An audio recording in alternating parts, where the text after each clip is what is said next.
Hey guys, it's Jen back to talk about Form 2 for the 22-23 school year. Um, so this is something that we're doing that's new this year, where I basically have most of the books from the curriculum sitting around me, and I'm going to share a little bit about what we do at different ages and why sometimes books were chosen. Yeah, so you can just see how it progresses and get an idea for the kinds of books that we look for. So we're going to begin with Bible. Last year, we took the Patterson Smith books off our book list, and we heard from so many people saying, where did these go? Can we please get the old plans that you used? And it was enough that made us say, well, maybe we need to put these back in the curriculum. People generally have pretty strong feelings about these books one way or the other.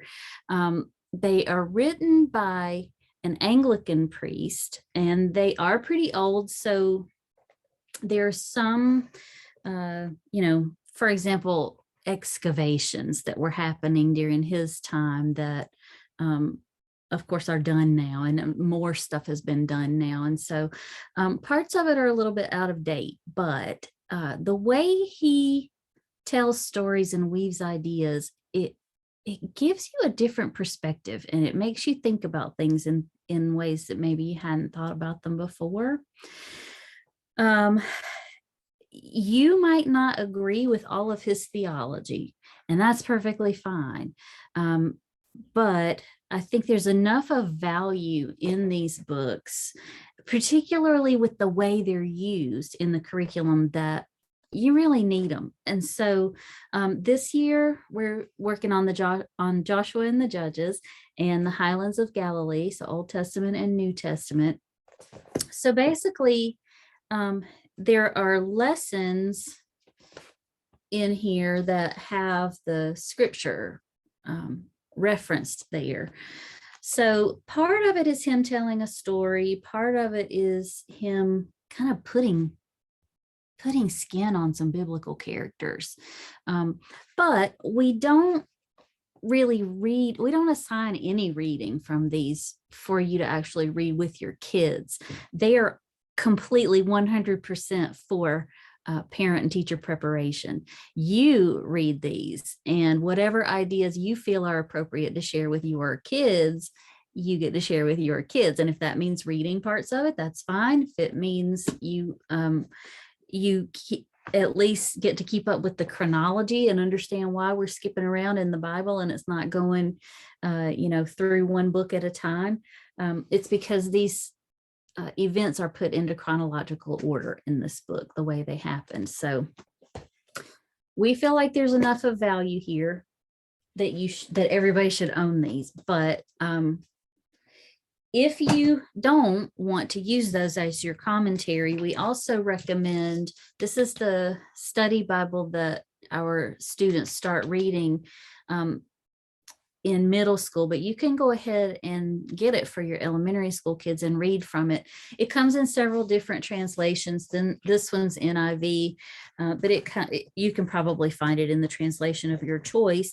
But it also has things in there about history. What do we know from historical research, and what do we know from archaeological research, and things like that. And so you could also prepare for those lessons by reading the notes that go with the scripture passage, and it would work just fine for you. This is another resource that we use. Kids start their books of centuries in grade 5, so this is really good for keeping up with Bible history and just keeping in order the events as they happened. And then there's some commentary about eras and things like that might be helpful to you as well. So then we'll move on to citizenship. So in this case, the grade 4 students do something different from kids in grades 5 and 6. So the grade 4 students begin with Ms. Beasley's Stories from the History of Rome. And this is a precursor to Plutarch, which they'll start in 5th grade. And they will read 2 of Plutarch's Lives this year. This one introduces 4th graders to some of the same characters that they'll be reading about, but it's more in story form. And so it's a little easier for them to digest, and it'll give them, at least they'll have some background of the story then when they get to Plutarch. So if your kids are in 5th or 6th grade and they haven't started Plutarch yet, you might actually want to start with this book instead of with Plutarch, just to give them kind of that gentle introduction. If you have a sensitive child, be forewarned, there's violence in here. It's a lot of war stories. So, you know, Mason says we don't need to shield our kids too much from life. And so, you know, we don't have a problem putting this book in the curriculum, but you know your child. And so you may want to read ahead and think about how you want to handle certain things with that book. But that's a tried and true one that's been around for a long time. So moving on to English. Last year, we migrated from the grammar program that we had been using over to the Michael Clay Thompson. So the first one in the series, they start this in 4th grade. It's called Grammar Island. And when you look at it, I do want to talk a little bit about this series. When you open it up, when your kids open it up, they may think, what in the world? Now, if you go to his website, he does explain, like the design in this book is very intentional, and there's a lot of white space there. There's not a lot on a page, but all of that was by design. And I can say this is the only program that I've ever seen in 20 years of teaching that really focuses on the ideas of grammar rather than just memorizing parts of speech and parsing sentences. It's idea rich. If you just take your time and think through each thing. So there is a practice book that goes with that has the sentences that you do learn how to parse, but you learn why certain things are done certain ways. And then this year, we like that series so much that this year we're adding the composition part.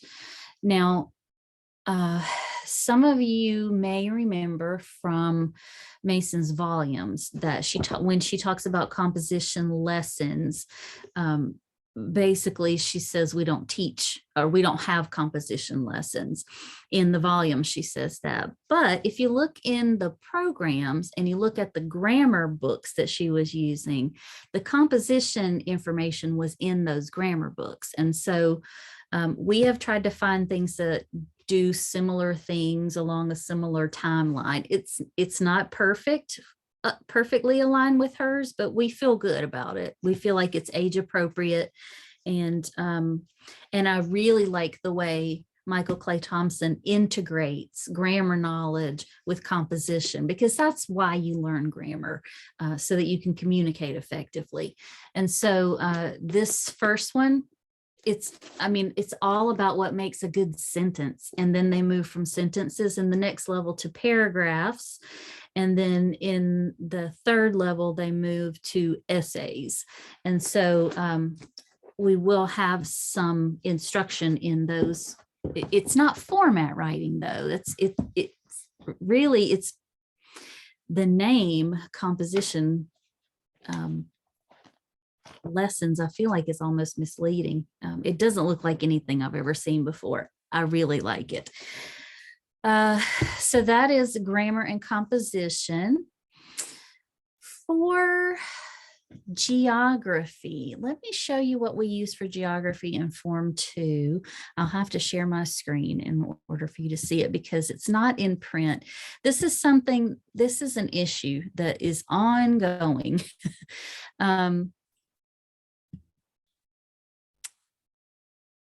So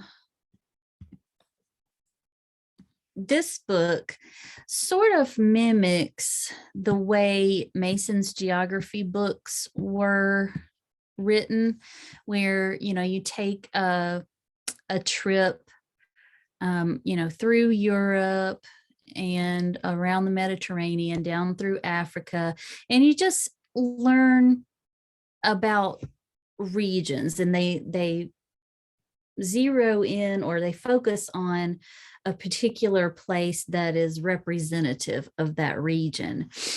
The book is a little old, not as old as some of the other geography books that I've seen, but it does have a lot of map work, or a lot of maps in it, and a lot of the geographical concepts that we talk about, but then also the use of maps, and it brings in economics, it brings in the culture of places. This is available for free on archive, just for your information. The copyright laws in Canada are different from the ones here. So this is a Canadian version of the book, but it really doesn't matter because it goes around the world. So sometimes people ask, so Mason started with the shires in England, so the geography of England first, and then branched out to world geography. And so we get asked from time to time, why did you switch it? And honestly, it's because we're at the mercy of what's available, of the books that are available. So when we found a good book on world geography, we felt like it fit better with fourth, fifth, and sixth graders than it did with middle schoolers. And so so that is why that change, that flip-flop there. Also, at first glance, this looks a lot like a textbook, but it reads really well. And so this is the best that we have right now. We do continue to look for a great world geography book that's full of ideas and does things the Mason way. But I feel like it's important to be honest and just say, hey, sometimes we can't find exactly what we need. So I stop sharing my screen. I get back over to my chart.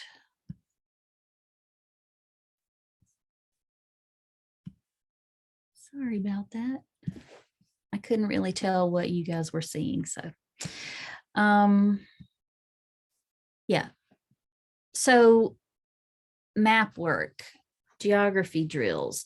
We have a document that our team put together that has map drills from all different regions around the world, like with world geography, but also state geography, local geography, different kinds of maps, and doing different things with them.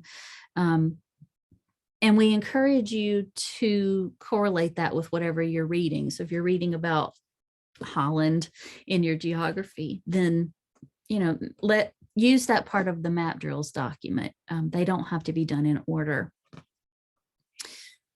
So history. We do something different for history every year, and it's because we keep looking for the perfect book, and I'm not sure that the perfect book exists. So again, we're at the mercy of what's available. What we won't compromise on as far as history, we have to have history that is presented in a good narrative, but we will not read books that don't respect other people groups. So a lot of those old history books are just non-starters for us because they don't treat human beings like human beings. They treat them like stereotypes or archetypes. So we like it when people groups can tell their own stories whenever we can find them. when that's not available, we at least want the author to be respectful of the personhood of those people. And so we're studying 1800 to 1900 this year, which is a tumultuous, obviously, time in our history. But there's such a wealth of different kinds of books for this time period. And so we decided not to settle on just a spine. We have some other books as well, but we also have a whole lot of titles in biographies and historical fiction and things like that that you can use. We have it in extra helpings in history, and we also have it on our bookshelf. So if you are looking for a specific vantage point or a book about a specific event that we didn't cover in the history class, then you can look there. We start with the History for Peter series. Some people, these books were written in the 1960s, I believe. And so some people feel that this author isn't always respectful of people groups. Where we find that he's not, we will put an alert in the lesson plans and let you decide what you want to do about it. Sometimes we'll skip chapters or things like that if it's particularly offensive, but in the pages that we're reading for this next year, I felt like they were pretty good. So we're reading those, and then we are supplementing that with this book, beautiful book. This book starts with an African-American grandmother that's like taking a child on her knee and telling the stories of her childhood, and sometimes it can be a little bit challenging to what we're used to hearing about history, but it's the truth. And what I really like is that it doesn't have a tone of anger or anything like that. It also doesn't heroify or vilify historical figures. It just tells a story and allows you to draw your own conclusions. And so that's what I look for in a history book. I don't really need anybody to tell me or my students or your kids what to think about history. They just need to hear the history, and you can talk about it, and they can make inferences for themselves. That's what we do as human beings. But I do tend to look for books that aren't all this person was a hero and not all this person was a villain, because the truth of the matter is we're all humans, and humans are imperfect beings. And so whenever an author can capture the humanity of historical figures, I count that as a win. And so that's a good book for that. We are also supplementing with a Patricia Polacco book, Pink and Say. This is about a couple of young, I'd say adolescent boys that went off to war, and they develop an unlikely friendship because they get wounded, and it ends with Andersonville. And so yeah, it's just a little bit different angle on the Civil War story. And then the other one we're supplementing with is this one. It's called Coolies, and it's about the Chinese railroad workers in California who built that side of the Transcontinental Railroad. So immigrants that come, they have families at home that they love and they want to support by sending money home. They're not treated great while they're here, but they stick it out and make a life in America, and that's what our country's about. And so I like having that voice represented. Then for world history, in these forms, I have books everywhere. In these forms, we're going to start with the Genevieve Foster. This has a lot of American history in it as well, and you are free to read those in your free time as extra helpings, but we're going to focus on the world events, and the American events just kind of help us place those along the timeline. This book takes us up through the death of Abraham Lincoln, which of course was 1865. And so we need to pick up from there with the rest of the story. And so the rest of the story is coming from the Stories of the Nations book by Simply Charlotte Mason. Then they have Sloyd, and they'll be working in different levels of Sloyd. Kids in Form 2 also work on sewing.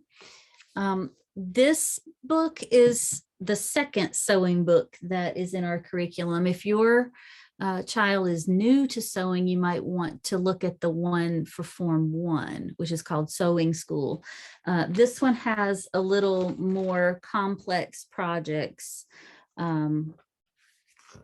So we felt like they were more appropriate for the older children. And they also will be learning felting and string art and clay modeling this year, and keyboarding. They start that in the 4th grade. And so we have a program that we recommend for that. For literature, we start with daily poetry reading, just for enjoyment, to help kids develop an appreciation for poetry and rhyme and cadence and rhythm and all of that. And so this is a book that all the kids in grades 1 through 8 read from, because it's chock full of poetry from all different time periods, a lot of different styles in here.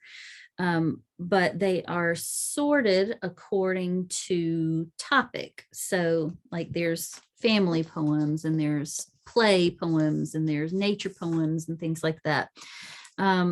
And then an addition that we made this year is a book of nature poems called The Gladiola Garden by Effie Lee Newsome. And these have fun illustrations in them, and they're just really nice nature poems.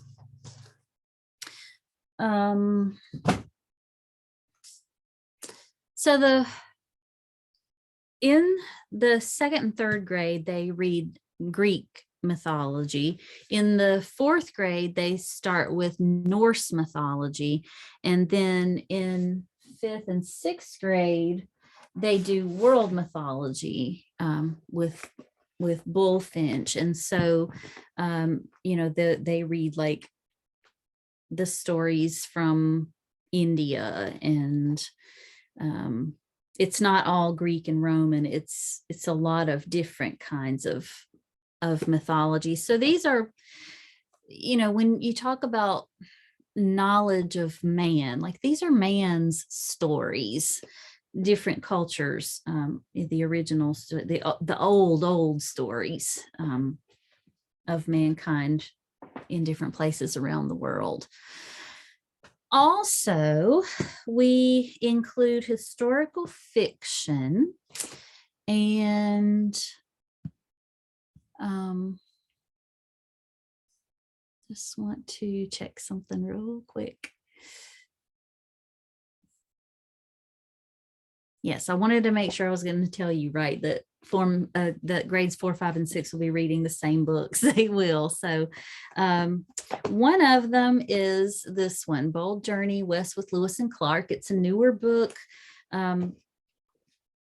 It's really captivating. The day-to-day living on the trail I remember when I used this with fifth graders many, many years ago, it was the first time I had ever seen the word portage. So I remember learning that word from this book. But of course, Sacagawea is in here as well. So yeah, it's just the stories from their journals retold in historical fiction form for younger readers. The second one is called Behind Rebel Lines. This is a Civil War book. It's a true story about a woman named Emma Edmonds who wanted to help her country so much that she dressed up in men's clothes and joined the army. And she ends up becoming a spy. She has all kinds of costumes that she uses to go behind the rebel lines, behind the Confederate lines, to get information and take it back to the Union Army. And so that is Behind Rebel Lines. This one's fascinating. I think your kids are going to really love this one. And then we have Sing Down the Moon. Scott Odell, he does such a good job with historical fiction for kids this age. But this is about a group of Indians, or Native Americans, sorry, that are removed from their land and what that was like to wonder for such a long time if you're going to be able to stay, and then finally to have to leave. What was that like for these people?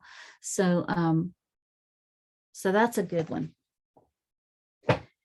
And those books are short enough to finish in a term, which is good. Kids this age also, in addition to just reading poetry for fun and enjoyment, they also read historical poetry. So that means our historical time periods 1800 to 1900. So historical poetry might have been written by people who lived during that time. So it could be a period piece, or it could be historical in the fact that it's about an event from that time period. So maybe it was written in the 1950s, but it's about the Battle of Gettysburg or something like that. So two different kinds of historical poetry that they also do at this time. For Shakespeare this year, we are reading King Lear, As You Like It, and Julius Caesar. Julius Caesar correlates with our ancient history stream this time, where they'll be reading about ancient Rome. So they will be reading the Plutarch biography of Julius Caesar in terms 1 and 2, and then in term 3 they'll read the Shakespeare play. And so the ancient history, the Plutarch, and the Shakespeare all support one another, because you might want to know, well, why is Julius Caesar slated for term 3 instead of term 1? Historically, he would fit with term 1, but I wanted the kids to get finished with the Plutarch story first and then read Julius Caesar, because Shakespeare based a lot of his historical plays. He was influenced by Plutarch, and this is one that is his adaptation of the Plutarch's life, Julius Caesar. Let's see. For PE, we have a couple of books. We're still using the Fierabend book of playground games and the book of song dances, because in this book they learn traditional songs to traditional dance steps that will help them when they get a little bit older. They won't be completely new to dance when they get to the historical dances in Form 3. So so your fourth, fifth, and sixth graders will be doing their dances from this book. And then this is the age when we introduce team sports and playground games. And so we use this Ultimate Homeschool PE game book. It's good for small families and it's good for large families. A lot of the playground games that you probably grew up with, and also skills associated with playing team sports. Then for science, nature lore, our fourth graders, read Tarantula in My Purse. Fifth and sixth graders read Little Brother to the Bear over the course of 2 years. If you haven't read this one, kids absolutely love it. Adults absolutely love it. It's funny because this author, Jean Craighead George, you may have read a lot of her science books, but her family was apparently really quirky when she was growing up, and she kept some of the most unusual animals as pets and really got to know them and know their behavior, almost like she could communicate with them or read their minds or something. She's just, her love for animals came from being around them so much. And then The Little Brother to the Bear is a story about wild animals out in nature, not kept as pets. So so those are 2 nature lore books for this age. And then in 4th, 5th, and 6th grade, we absolutely love this series for kids this age. It's Scientists in the Field series. So this year they'll be doing 3 of those: The Hive Detectives, Life on Surtsey, and Stronger Than Steel.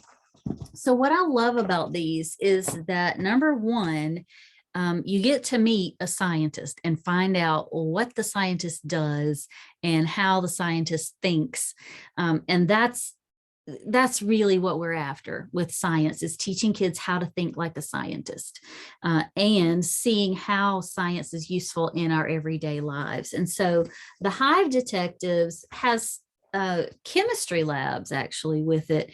And we do provide all the labs and show you how to keep a lab notebook and all of that. But it's basically about a real world problem, which is hive collapse, and people trying to figure out what's causing the hives to collapse and how to fix it. So there's a lot in here about, the jobs of bees and how the the physiology of bees and the chemistry of honey, and how important they are as pollinators. And then parasites are also covered in here. So there's a lot of topics covered in here. It's not just all about bees.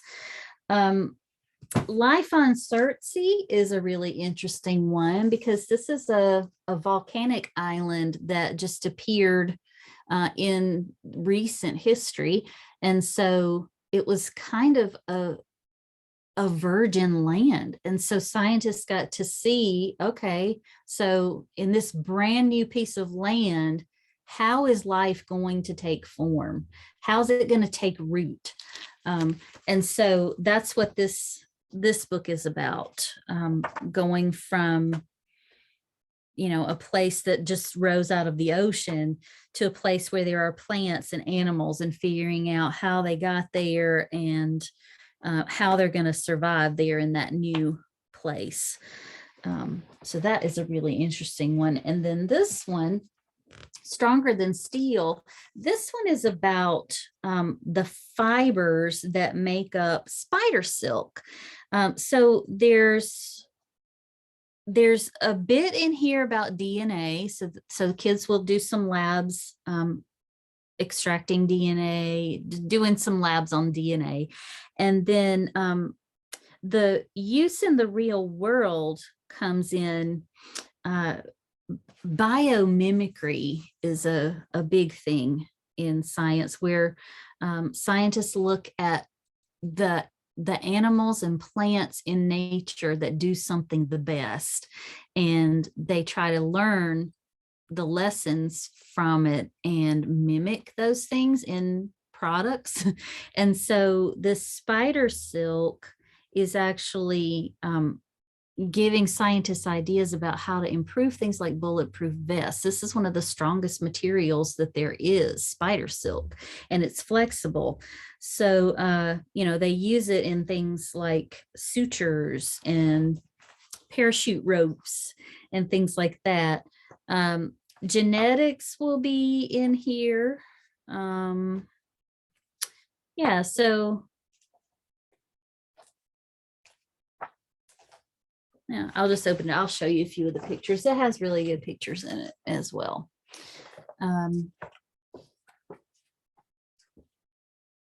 So we get to see the doctors and the scientists actually in the lab using these things.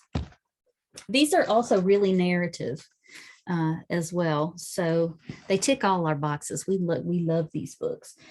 And then as a precursor to middle school, where they will need to learn how to use a microscope, we start them with something less expensive, more accessible. So Adventures with a Hand Lens. This one went out of print for a while, but I think it's back in print. And if you can't find it, you can definitely get it on Kindle really cheap. But it just takes a look at small things, not quite microscopic, but at, mini world, whether it's seeds or hairs or small insects and things like that. It walks you through how to look at those things and things that you can notice with just using a hand lens or a jeweler's loupe instead of a microscope. So again, that one prepares kids to learn how to use a microscope. They're already used to seeing things magnified a certain number of times.